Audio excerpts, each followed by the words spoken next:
It's time for the greatest college rivalry in sports, Texas OU in the Cotton Bowl. We take it to another Dallas team involving Texas, Shane Buechele doing big things. And it's time to watch baseball because it's heating up in the playoffs. This is the 1-0 Sports Show. Texas finally 1-0, finally riding for the brand, although Tom Herman did say they were 1-0 10 times last season. Feinbaum, I'll give him like half a point. Dude, you like okay. Feinbaum way too much. Yeah, all right. I'm like I'm the Feinbaum of this show. By the way, that looks Ohio State. Is that an omen? Give me that Longhorn hat. Oh man! Hook him, baby. All right, he's pulling the Corso.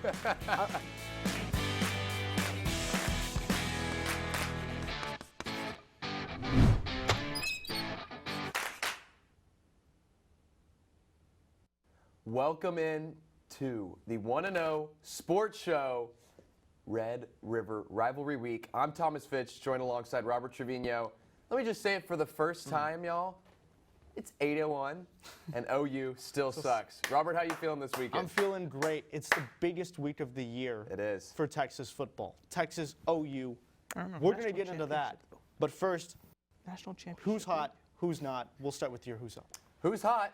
You talked about this in the teaser. The SMU Mustangs. Tell you what, Shane Buechele playing incredible. So this past weekend, they're trailing by 21 against Tulsa. This is SMU the first week after they're ranked, trail by 21. They come back, send the game to overtime, then goes to triple overtime, free football, and SMU gets the win.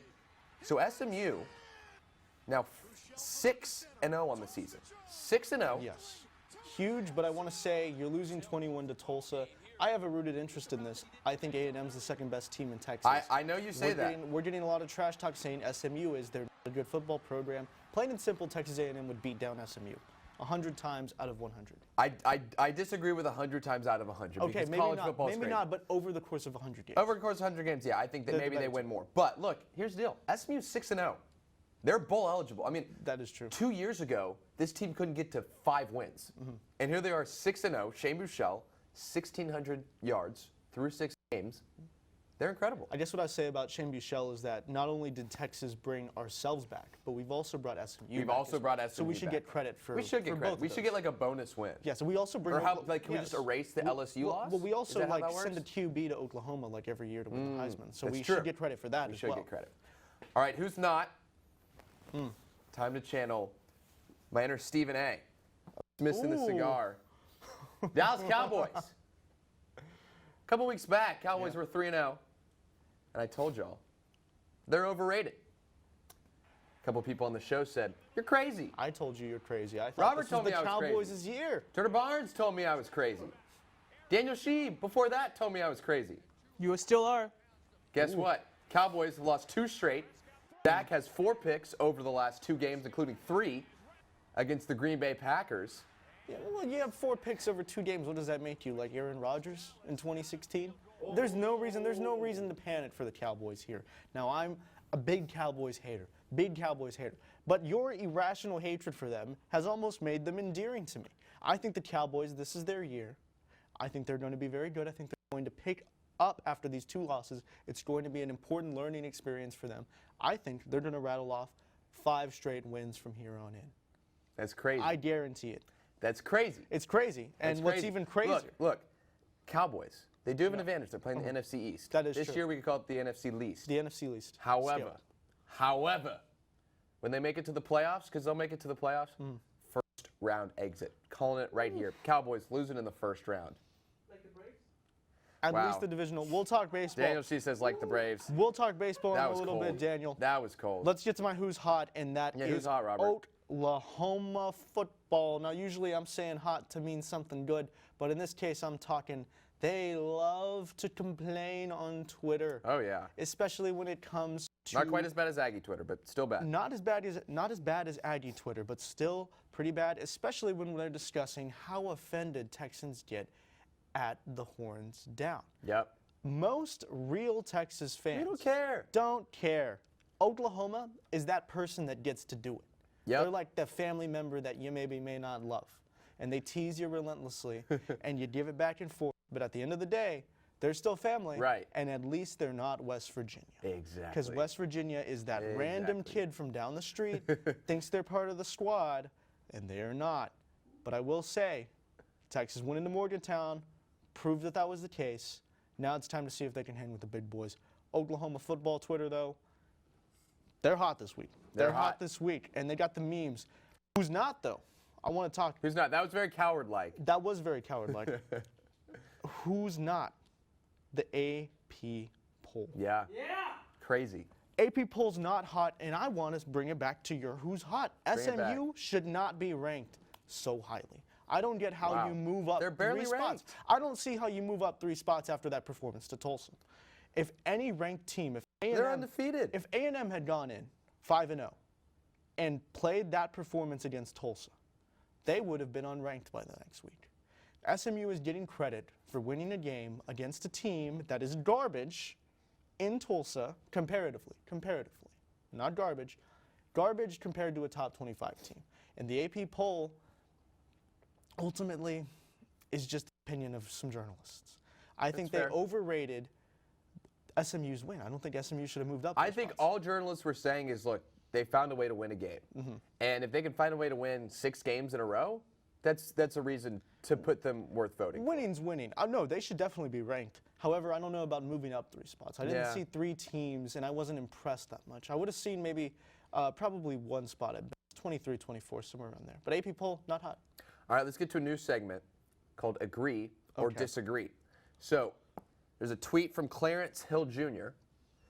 essentially saying Lincoln Riley should go to the NFL this week, This week, immediately.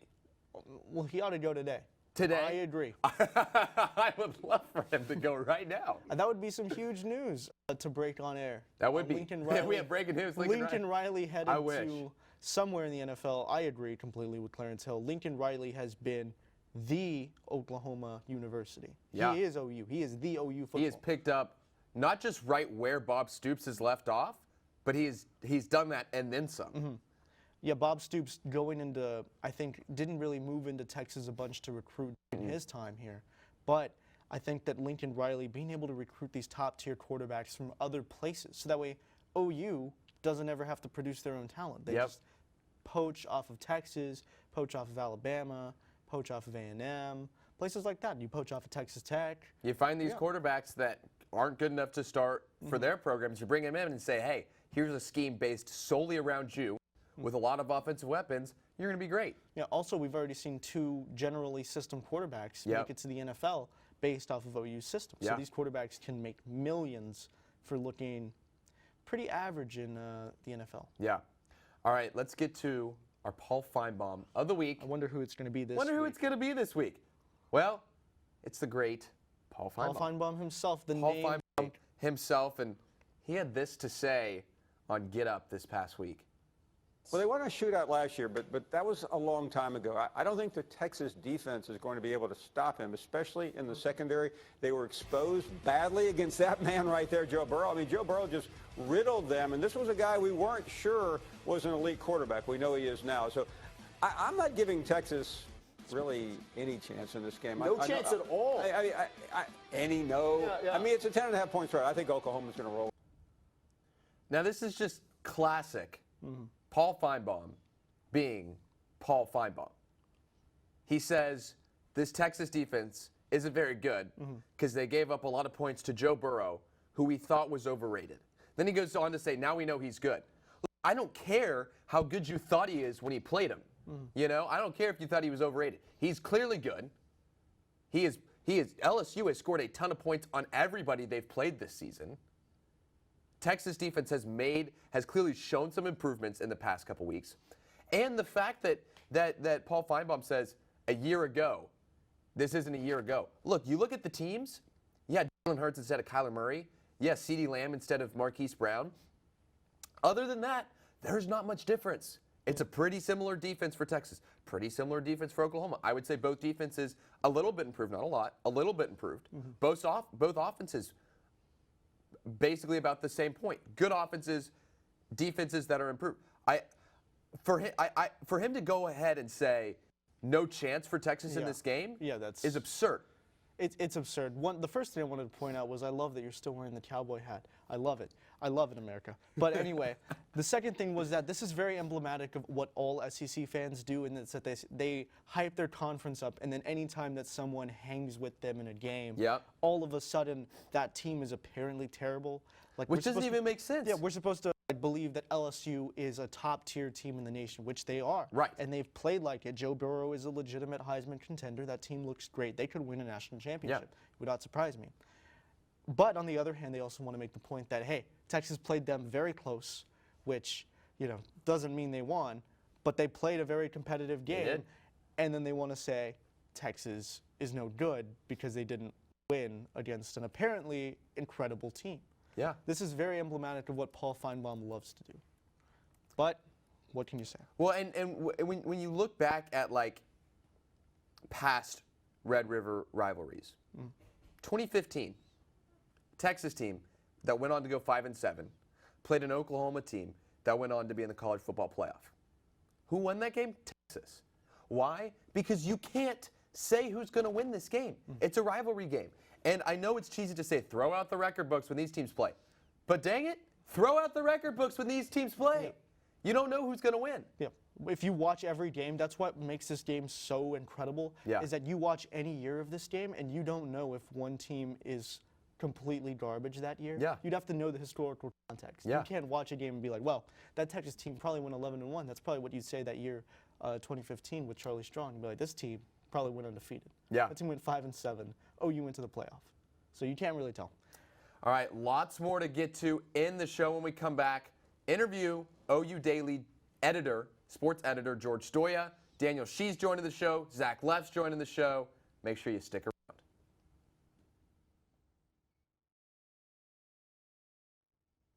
Welcome back into the 1-0 Sports Show. I'm Robert Trevino, joined by Thomas Fitch. Yesterday we had a chance to speak with OU Daily's sports editor, George Stoya. We're going to air that interview for you right now. All right, we now welcome in sports editor of the OU Daily, George Stoya. Welcome onto the show. Hey guys, how's it going? Glad to be here. Doing good. All right, so it might be a little controversial having you on, but we've kind of the thing for our show is having on writers for the team that Texas is playing. So good to have you on, and let's start talking some football. All right, let's open it up. There's a lot of discussion about sides of the ball. Is Texas too weak? Is OU too quick? What side of the ball are you most interested in on Saturday? What's the matchup you want to see? I think definitely I want to see this Oklahoma defense. I want to see if this is a group that's really improved. We've seen them through 5 games now here in Oklahoma, and they just look much better. The effort's better. The mentality's better. The scheme's not much different than what they've been running in the past, but they're just making different plays than they were a year ago. And I know that sounds simple or basic, but this team is definitely doing things that they were not doing a year ago. So I think Oklahoma fans and everybody that's watched this team wants to see this Oklahoma defense legit. So I want to see the defensive side of the ball. I think we know what Oklahoma's offense is capable of doing. They've got a couple injuries on the offensive line that'll be interesting to see. But I think everybody coming into this game can the Oklahoma defense show that they're a legitimate, top 50 defense even? And can they slow down Sam Ehlinger and Devin Duvernay and Colin Johnson if he ends up playing in the game? Is this a defense that can finally get over that hump and maybe help this team get to a national title? So my first question, and this is a question that I think a lot of people across the country are wondering, but what is in the water in Norman that y'all keep producing these incredible Heisman-level quarterbacks? Well, it's Lincoln Riley. That's what's in the water. Yeah. He does an unbelievable job of taking his offense, making the offense fit his quarterback, if that makes sense. You look at what they were doing with Baker Mayfield and Kyler Murray, it's completely different than what they're doing with Jalen Hurts. They're doing more quarterback run game. They're throwing shorter passes out in the flat. They're not really going for the deep ball with this team because I think, Lincoln plays to his quarterback's strength. And Jalen's strength definitely is not the deep ball. They also just don't have a crazy deep threat. I mean, you look at Charleston Rambo, he's played great, but he's no Marquise Brown or D.D. Westbrook. So I think it's got to be Lincoln Riley. I mean, they continue to bring these guys in, and obviously they've all been transfers. But you even look at the guy behind him, Spencer Rattler, five-star guy, and a lot of people think he's the one that's going to eventually take them all the way. So it's got to be Lincoln, and he just does an unbelievable job of simplifying things for his quarterback, but still making the offense this complex thing that defenses can't figure out, and just putting his quarterback again in the So you've gotten to cover Baker, Kyler, and now Jalen Hurts. In your opinion, which of the three is the best quarterback? That's a tough question, and I was asked that the other day on the radio, and I think I would be in the minority when I say this, but I said last year I think it's Kyler. I stick with Kyler. I stick with Kyler. I think Jalen's a great quarterback. I don't think he's as good as Baker or Kyler, in my opinion, because just the way the ball comes out of those two hands is just completely different than Jalen. Jalen's a great player. He's a winner. He might end up the guy that takes him all the way, but Kyler, his legs, his ability to see down the field, not turn the ball over, his accuracy, his deep ball. I think everything you look at Kyler, he's got all the skill set to be the best out of those three. Now, in 5 to 10 years, maybe things completely different, seeing how their NFL careers shake up. But I would have to roll the dice with Kyler. But again, that's such a toss-up. I have no idea. You know, if you had one drive left to go win the game, I'd almost pick Baker just because of his mentality. But I think I'm going to go with Kyler. And I don't think we've seen enough Jalen yet. So you keep talking about looking for the guy to take OU all the way. What has been missing? Because obviously you all have had great teams, and maybe it's just the fact that Alabama and Clemson have been unbelievable. But what has been missing as far as getting from going to the college football playoff semis and actually winning a national championship? It's the defense. I mean, it has to be the defense. I mean, you look at the last 2 years in the college football playoff, and you know, they give up, I think, 50 to Georgia, and then they turn around and give up 45 to Alabama, down 28-0 in the quarter. You know, you just can't come back from things like that. It has to be the defense is what's holding them back. And what's promising about this year, when this team, it looks like the defense, while they're not going to be world beaters, but they're pretty good. I mean, they're not a team. They're not a defense that can lose you a game. Last year, I mean, there were games that they should have lost because the defense was so bad. I mean, the offense had to score 50 to 60 points a game just to win. And this year it doesn't seem like they have to do that. And that's why if you look at this team, Jalen Hurts doesn't have to be Kyler Murray or Baker Mayfield. While right now he's putting up numbers that match that, he doesn't have to. And I think that's something that OU fans are looking at it as a promise for the future. Is if Alex Grinch, the new defensive coordinator, can turn this thing around, there's no reason this team shouldn't win a national title, because that's the only thing that's holding them back the last couple of years. So looking now at Texas, what is something that you think OU is most worried about when they're looking at Texas and looking at Texas's schemes? I think it has to be Sam Ehlinger. I mean, Sam Ehlinger has played extremely well in this game in the past. He's a guy that can really break out and be a problem for an Oklahoma defense that has not been able to stop the run in the past.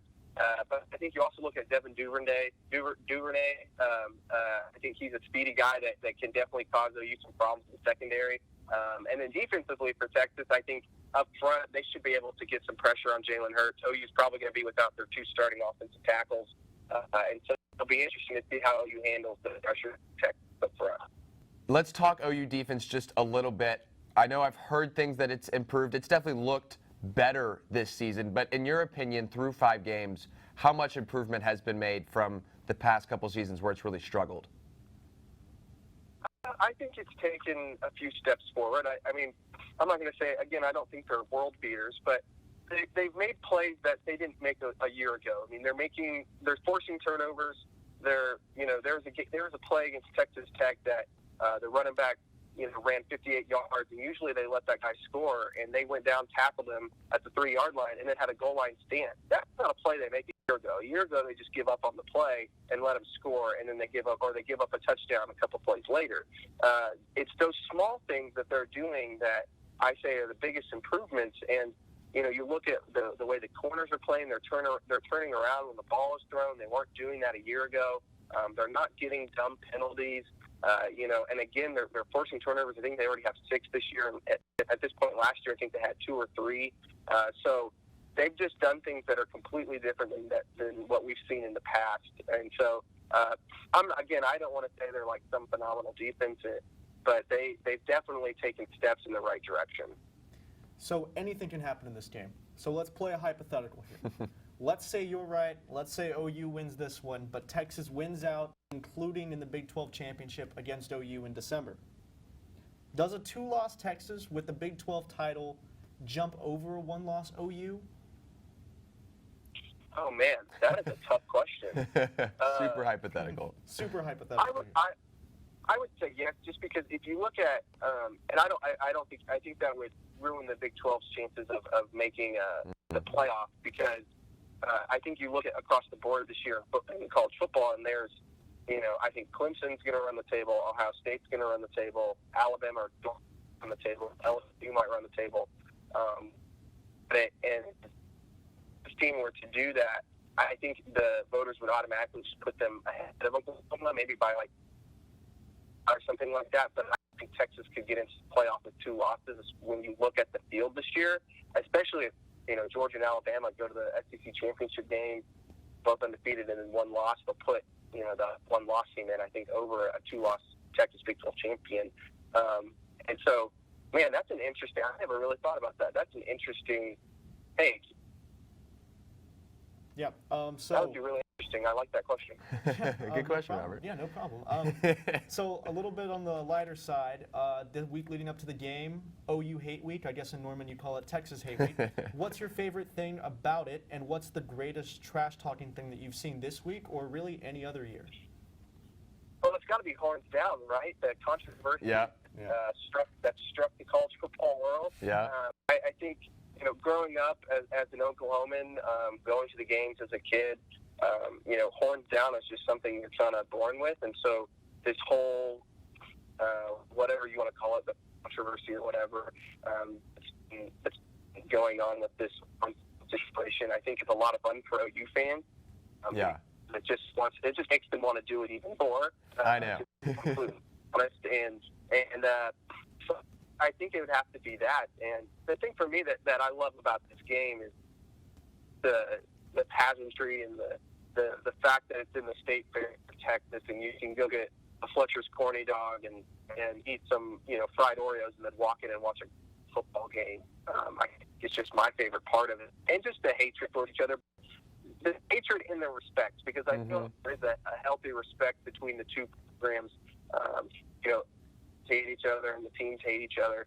But at the end of the day, I think both teams and fans would say, yeah, we respect that program. And, I think that's what makes this rivalry so good, is that there's so much hate, but there's also so much respect for each other. Yeah, you kind of took my next question, because I was going to talk about horns down. But, honestly, I think Robert and I are both in the same boat that, in my opinion, I think it's dumb that you can't do the horns down.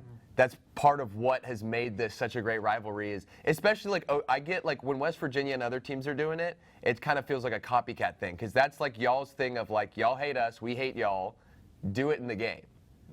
Exactly, and I think, and just to go off your point, I think that's how OU fans feel about it. Is they don't understand why when so many Texas people, I would say the majority of Texas fans and players and people, they don't mind it. Of course they don't like it, but they don't mind it coming from OU fans, I think. Okay, so you also talked about just the lure of the game being at the state fair. So as someone who, I know you've covered this many years, and I'm sure you've gone as a fan, what is your go-to state fair food at the state fair? Well, it has to be the corny dog. I think one year I had 8. Wow. In one day. Wow. Yeah, those are my favorite. Yeah, there's nothing. So here's the other thing: is people always complain about the 11 a.m. kickoff, and you don't want to go to the fair at 11 a.m. or whatever. And I'm like, well, I love having the corny dog for breakfast. Yeah. And so it has to be the corny dog. I always try to get something different each year to try and taste, whatever the big food is that year that they come out with. But typically, I always get a corny dog, and then a lot of times I'll go and get in the food court. They have the big giant cinnamon rolls, Ooh. and man, those are really, really good. And so if I were to tell somebody that was going to the fair to get something, I'd have to tell them. All So right. that's my thought today. Oh, okay. So to get to the last question, the big one, I know earlier you said you had OU 48-38, but you said if you were a betting man, you wouldn't touch it with a 10-foot pole. George, I'm going to hand you a 10-foot pole and make you make a decision. The spread at 11 points in OU's favor. Are you taking that spread or not? Oh no, I don't think OU covers.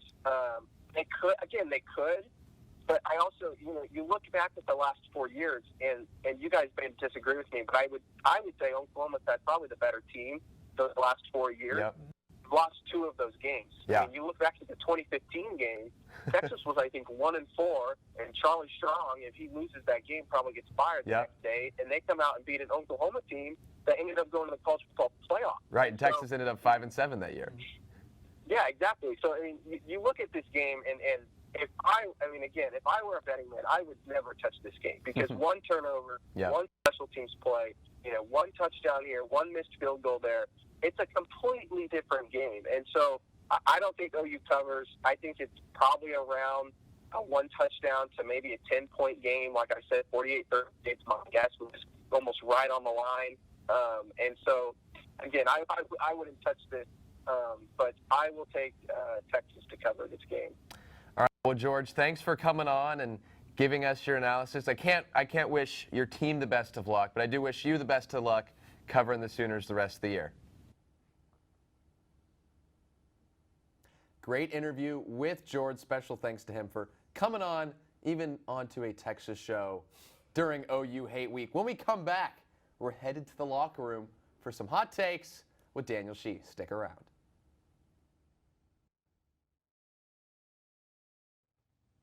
We now welcome you in to the One and O Sports Locker Room. Joining us again, Daniel Shee, legendary Daniel Shee, and we're going to do something called Hot Takes.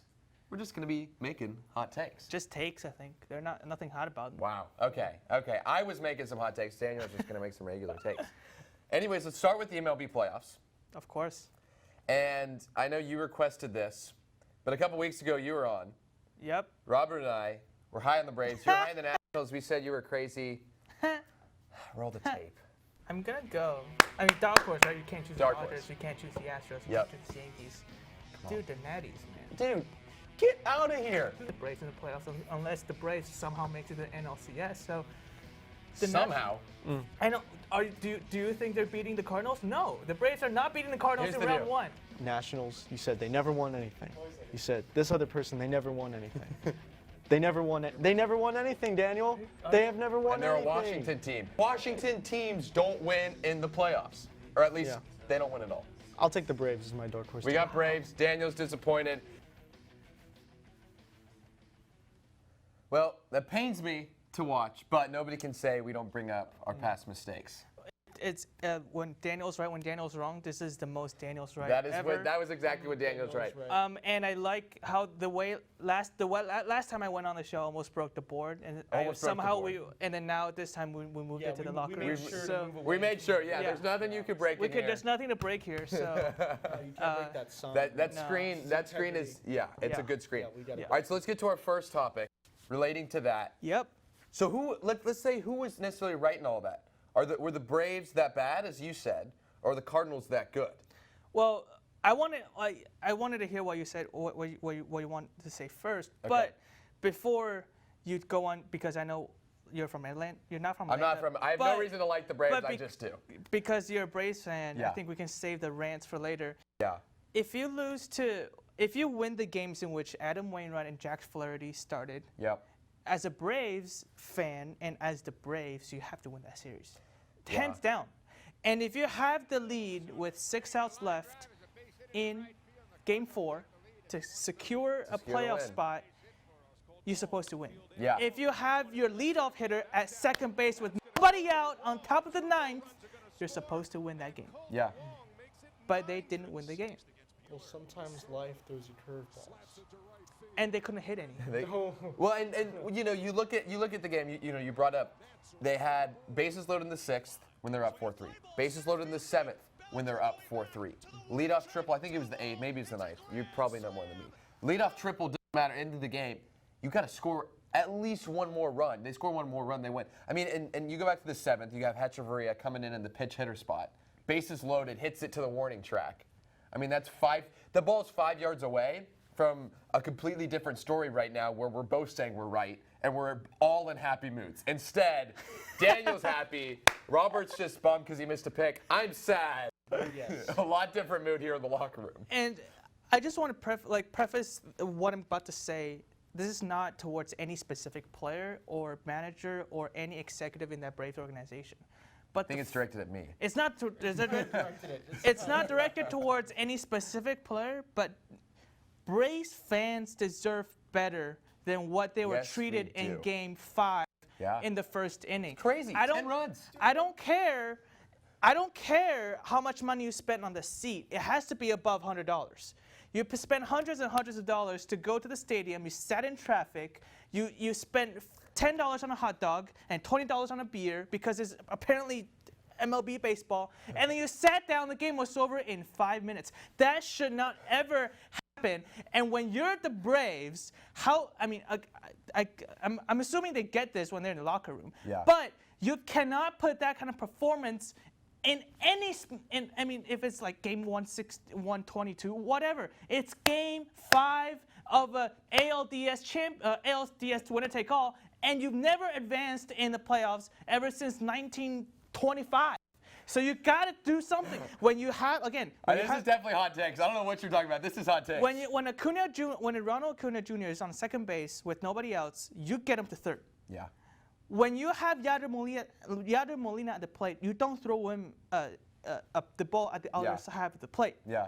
But you did both, and you lose game 4. You're like, okay, it's game 5. We're at home. We have Fulte, and all of a sudden, 5 batters in, your pitching coach is going out there giving him a prep speech. Feel like when that happens, the coaching staff has no faith in their starting pitcher for winner take all game 5. And when you take a pitcher off, I agree with that decision to take somebody off, but you have to stop the bleeding. Yeah. I don't care what you do, you need to stop it, and they didn't. The Rays did it yesterday against the Astros, and the Astros have the best offense. The Braves didn't. Yeah. I'm sorry. I'll agree with you on that. Just that, there's no shame in losing a game 5. There's no shame in losing a baseball game. But when you put that kind of performance on the field, I do see that's emblematic of a systematic problem, of an organizational failure. I just think it's just like trying to imagine a fan who's like, oh, we're going to be a little late. That's okay. We'll show up in the second inning. Unfortunate. And it's over. All right, so real quick, let's look at the next round. Nats Cards.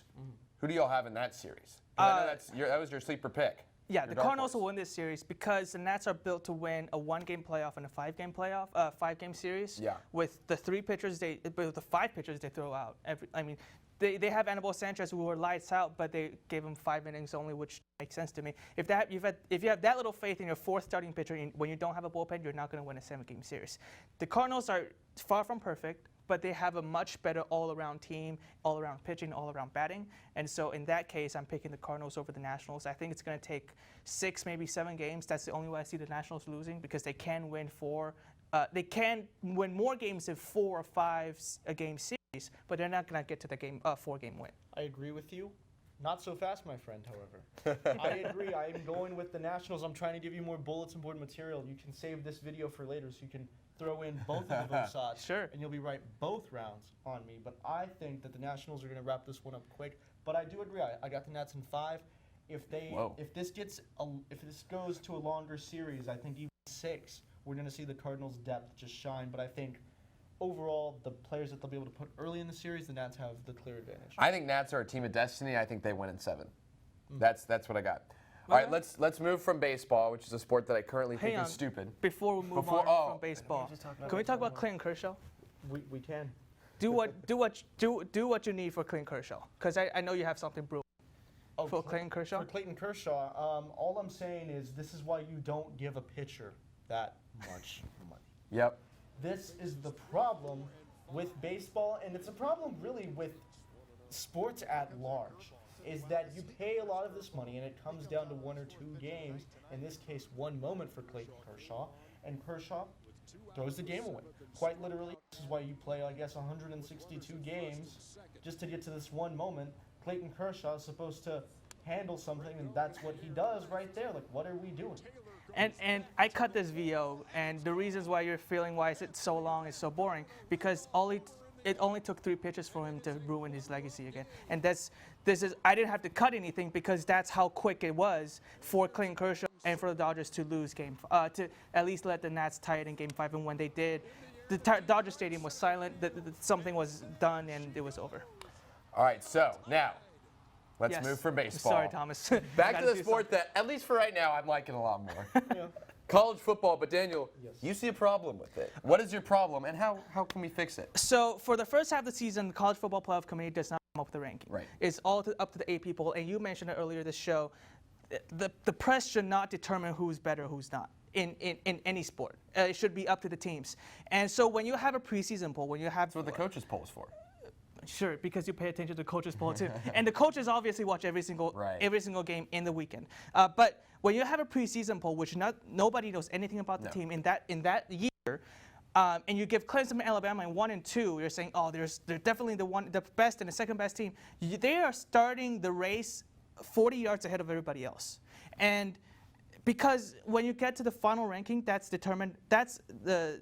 influenced by the previous week's ranking. And then that ranking is influenced by the ranking before that. And when you come back to when you go back to the preseason ranking, that ranking has a lot to do with the final ranking, even though nobody knows anything about it. So So the biggest problem with college football playoff is that people don't start at the same starting line. And you can say, oh, we give the 4 best teams a chance for the national championship. Well, you're not giving every single team a chance because UCF has been undefeated for 2 years in a row, and you're not giving them any chance for the playoff. Even They lose to LSU in their bowl game last year. I'm not saying that UCF should have been in, but you're not you shouldn't sell a dream, and you're not ever gonna give them a dream. So that's the problem. And I have a solution to fix it. Right now you have 10 conferences in FBS. You move it back to 8 with 10 teams each, so you have to cut some teams. And come on, let's be realistic. Not every team deserves to be an FBS team. Right. You cut it to 80 teams. Each conference have 10 teams, and then you have a Power 4, so the top tier conference, and a group of 4, the second tier conferences. And just for namesake, you're going to have the Big 12, Big 10, Pac-12, and SEC. Every single champion gets an automatic berth. So that's 4 teams, and they get 2 wild cards. The wild cards have to be a runner-up in the conference championship. It's, by the way, all the conferences are round-robin schedule, so it's like the Big 12. Is the ACC a bottom 4 conference? So I mean, I'm just doing that for namesake. I don't want to come up with 4 random names. Yeah. And so the champions they get an automatic bid, 2 wild cards, and then the wild cards play. It's an NFL style playoff, but the seeding is determined by the committee. Because for me, subjective biases, subjective judgment is great, but you cannot over rely on it. So you have automatic bids and then subjectivity as far as who plays where. Seedings and who plays where. If in the first round matchups, it can't be from the same conference because they played each other in conference championship already. And then for a group of 4 teams, they have a chance to be in the Power 4. If they win their conference, and they have to play like Kansas, who's last in the Power 4 conference, in a bowl game. And if the team who wins stays in that Power 4. So UCF can play Kansas, and if they beat Kansas, they go to the Big 12, and then they can compete for a Big 12 championship. So this is like soccer with like relegation. Yes. But it's also combined with kind of the March Madness style of there's automatic bids, at-large bids determined by a committee. Yes. So And that could even boost, like teams can schedule more tough teams in non-conference. Yeah. Just to show, because that doesn't affect an automatic bid, but that can boost. Because that's one thing I would have liked to see is, the argument for UCF that I have is they played nobody, and that's true.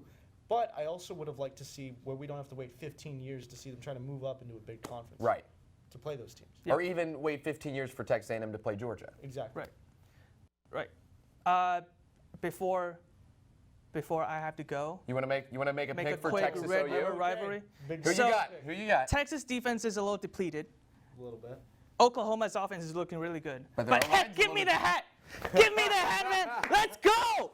Let's get it on. Turner and I will be at the Cotton Bowl tomorrow, and we will see Texas win. Oh, I didn't see the Ellinger graphic appear. Hey! Hey, buddy. How's it going? Yeah, boy. Texas. Texas. Daniel Shee says Texas is going to win. Texas by 10. Robert and I are going to make By all our 10. predictions on those games and more coming up next.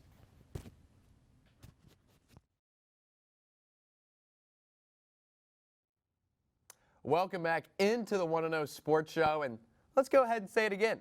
It's currently 8:47, and Robert? OU still sucks. That's right. Let's go ahead and get to best thing on Twitter. This is pretty good. This is some early NBA action. Early NBA, getting us a little hype for the season. Been fiending for something to do with Yep. basketball. And Marcus Morris. Marcus Morris, huge Morris brother. You know his brother Markeith. We'll get into seeing what he did. Here we go. Look at this. Look at this. He's going to take a couple swings. Oh, and boop. Boom. That's a classic arm. I mean, That's like playing your little brother. You're like fed up with him. Boop. I can't even believe that happened. I think you get fed up. You got fed up with the complaint there. Yeah. And he just said, "Well, I'll just watch." Boop. Immediately got kicked out of the game. I think Yeah. I think he should be rewarded. Look, it's preseason. Let the guys fight. That's true. This is what preseason is for. They should allow one fight a game in a One fight a game. All right. The poop. All right, let's go ahead and get to our fantasy start and sit. Robert, who you got starting this week? I would say start the Kansas City Chiefs. Yep. Last week they played their best football of the year, but ran into the sledgehammer that is the Indianapolis Colts defense. I'm A little joking. bias there. I'm joking. They played terribly, but this is going to be their rebound week. So if you have Sammy Watkins, you have all of those guys. I think they might have a couple players coming back this week, but I would definitely start Patrick Mahomes, all of those guys. Make sure you have every Chief on your roster. All right. I got started Lamar Jackson. Oh, yes. Had a rough game last week, but he's coming back this week, not only because it was a rough week, but also they're playing the Bengals, who are 0-5. They've struggled to stop the run. They've struggled to stop the quarterback. Lamar Jackson's going to use his feet. He's going to use his arms. He's going to throw all over the Bengals. He's going to run all over the Bengals. And, you know, when you look at his performance this year, it's kind of been dependent on the wide receivers, on the tight ends. Marquise Brown had a better game last week. For that reason, go ahead and start him. All right, for my sit-em, I'm going to go with Mr. O.J. Howard. Now, he's been on my team just like Lamar Jackson. Yep. And he has been probably the most disappointing player on my team, bar none. Tight end coming in was supposed to be very good. However, been very cold, hasn't had his breakout game, and this week they go to London, 9:30 a.m. Eastern Time. Yeah, I will not be that watching jet lag, one. it'll kill you. The jet lag's going to kill him. He's not going to have his breakout game this week. I'd say sit Howard. My sit, we'll make this quick. Phillip Lindsay, they're playing the Titans. Titans have been great against the run. Yes, that's true. All right, it's the best time of the show. One of the best times. The whole show is great. But let's get to the board. Let's make some predictions as the coffee gets spilled. That's okay. All right, not much change for me. Look, I've said this since week 1. Alabama, #1. Nobody is changing my mind here at this point. I think you got to respect the winners. I'm going to go #1 Clemson here. I still can't believe that you have Clemson #1 when they're objectively not even close to the best team. Not better. I think they'll end up undefeated. Ohio State, they looked good against Michigan State last week. Won 34-10. They can show they can play against good defense, good offense. Well, I'll agree with you on that one. #2, Hey, I'd say we agree. if this was a pure raw ranking of who's been playing the best, Ohio State's Yeah. #1. And again, you know, I like to go with just who has been playing the best. LSU dominated a good Utah State, one of the better group of 5 teams. They're #3. All right, I'm going to go ahead and choose the Oklahoma Sooners here as the #3 team. I'm going to do a little Okay, justice, upside down. A There we little go. justice this There we week. go. Since everybody wants to put something upside down because apparently that means they're bad. Upside down There we go. equals no good. Okay, I like that. OU. I like that. Okay. I still can't believe that you have Alabama at 4, but I guess. Oh, Clemson. I mean, at 4. we're The opposites disrespect here. We're The opposites little here. X looking like a little X chart here. Yeah. You can draw the lines and stuff on there. But I got Alabama #4. There we go. All right, when we come back, Zach Leff going to join the show, make some predictions. Stick around. It's going to be incredible. Welcome back in, last time, to the 1-0 Sports Show. Now joining us, Zach Leff, ready to make picks? Yeah, very excited to make some picks. Thanks for having me on, guys. All right, so here's what you're going up against. We had Jay on the show a couple weeks ago. He went 7-2-1. Good record. James Grant, a couple weeks ago, 8-2. Ooh. That's your benchmark. Madison, not a great week last week, 3-7. Okay. So, well, before we get to our picks, let's talk about how Robert and I did last week. Okay. I know you want to talk about this. I don't want to talk about this so much. I do. I made up some huge ground with You did. 7-3, 4-1 in the NFL. Bet on my Colts. Yeah. You. Not so much. On the I went college from a side. 9-1 week to a 2-8 week. There's a reason I don't put money on these games because I just. If you faded Thomas last week collegiately, you made a ton of money. Yeah. Over 5. All right. So you parlay that. Super parlay. Let's get into all these are going to be spread. We're switching it up every week. We're going to do 9 college football, and then we'll do the Sunday night NFL game. First one, Miami -2 against number 20 Virginia, home game for Miami. Wow, this is one of the crazier lines. When I saw this, I was like, wait, Miami's favored by 2? But I'm taking the U.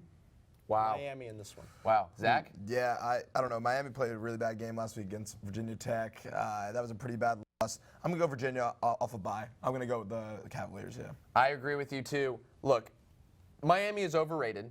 Virginia, decent team. They lost to Notre Dame, but Notre Dame's a good team. Virginia, +2. All right, let's go to the Big 12. Big 12. So Iowa State versus West Virginia. West Virginia coming off of a loss to an incredible football team that shall not be named yet. We haven't gotten there. Okay. Iowa State favored by 10. I'll start off then. Yeah, I'm going to take West Virginia in the points. I'll go take the 10. I think they can hold ground. I thought they played well against Texas and probably could have covered that spread last week, so I'm going to go West Virginia.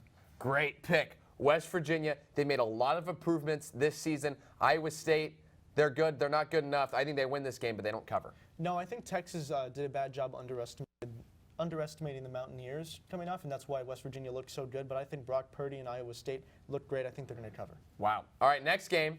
My Vanderbilt Commodores, 14-point favorites against UNLV. Who are we thinking? Well, I'm probably going to go with Vanderbilt here. I Anchor like down, the baby. SEC. Anchor I think this down. is going to be a big game. Of course for you them. go with the SEC. I'm going with the SEC team, but I also like the Vanderbilt mantra. They've been getting better. They're stuck in a division where that doesn't really mean much unless you are suddenly very good because Georgia's in your division. But I Zach? like Vanderbilt. Yeah, I don't really have much to say about this game other than it's 2 1-4 teams going against each other, but I'll go with the SEC team at home. I'll go Vanderbilt. You know, I wish I forgot to bring my Vanderbilt hat. I could have put it on. I know Vanderbilt barely beat Northern Illinois a couple weeks ago. I don't care. My Commodores, you know, UNLV, terrible defense. Keyshawn Vaughn's going to run all over the Rebels. Okay, the #1 team in the country, according to the AP poll. And my poll. Alabama. Against a team from College Station. Alabama favored by 16.5. Who do y'all got? Zach? This is a tough one just because of the 16.5, but I got to go Bama here, I think. I think they're the best team in the country, and they'll be able to cover that. Good pick. I got Bama too. Good pick. Good pick all around. Bama rolling. Who would pick Bama this, rolling. who Roll would Tide. pick this A&M Roll team? Tide. Roll Tide. Roll Tide. They're going to win huge. All right, number 8, Wisconsin, -10.5, going against Michigan State, who was ranked last week but lost to Ohio State. Who y'all got? I've been just massively impressed by Jonathan Taylor this entire year. Super Heisman contender. Don't think he'll win it just because I don't think Wisconsin will eventually get into the college football playoff. I think they'll have maybe a loss and be left out of it. But I think Wisconsin is very impressive. I think they're much better than Michigan State. They win this one easily. I'm going to go Michigan State here. I'm going to go a little surprise here. I think they'll take the points. I don't know if they'll be able to win this game, but I think Wisconsin, they play a slow style of ball. I think they'll be able to keep it a low-scoring game and a close one, so Michigan State for me. This is the best defense that Wisconsin has faced. Doesn't matter. They win this game. All right. Notre Dame versus USC. Notre Dame coming in ranked 9th, favored 10.5. Who do y'all got? I got Notre Dame in this one. I just think Ian Book and this team's just too good for USC this year. I got Notre Dame as well. They're a good team. I said they're not overrated. Got them. Make it 3 picks for the Fighting Wow. Irish all around. All right, number 10, Penn State, 3-point favorite against number 17, Iowa, who lost to the Michigan Wolverines, who I just hate.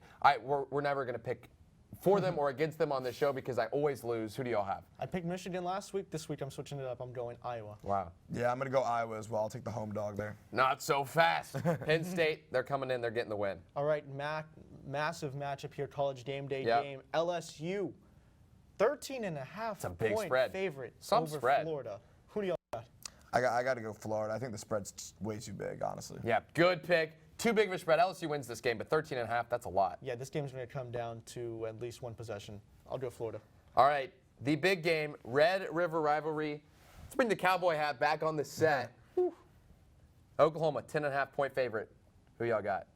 Ooh, I'm gonna go Texas here. I'm gonna take the points. I don't know who's gonna win this one. It's gonna be close, but I gotta go Texas. Oh man, baby. 10.5. Robert? Too much. I'm going to bring out a hat Wow, here. a hat. Another a hat hat. has made an appearance. Texas, there's no way that I could not pick my Longhorns, all right? We're winning this weekend. I'm going to be at the game. You're picking outright. I'm picking outright. Texas is going to win outright, so bet on that. Nice. Look, here's the deal. This game, impossible to predict. I've said it before. Throw out the record books. Doesn't matter what happens. It's going to be a close game. 10.5 points. Too much. I think Texas covers the spread. Who wins? Who knows? We'll find out. Ooh, okay. Now Zach, we go take to a hat. We go to the Thank you. NFL pick. I Yeah, appreciate hats it. on this show. like We're a it. big pro hat show. We go to the NFL Sunday night game. The Yeah. Chargers Yeah. versus the Pittsburgh Steelers. Chargers favored 6.5. I got to go the Chargers. I'm not a big fan of the Chargers, but you have Devlin Hodge at quarterback for the Steelers. It seems like I can't pick him. I got the Chargers too. They're coming off a loss last week. I think they make the change. Melvin Gordon and Austin Eckler find out how to work it. They win big. Yeah, I don't think NBC saw whoever it is that you just said starting for the Pittsburgh Steelers. I'm going to go with the Chargers on this one. All right, well, that's all we got for you this week. Should be a fantastic game this Saturday. For everybody at Master Control and in studio, I'm Thomas Fitch, joined by Zach Leff, Robert Trevino. For the last time, it's 8:59, and OU still sucks. Hook 'em horns.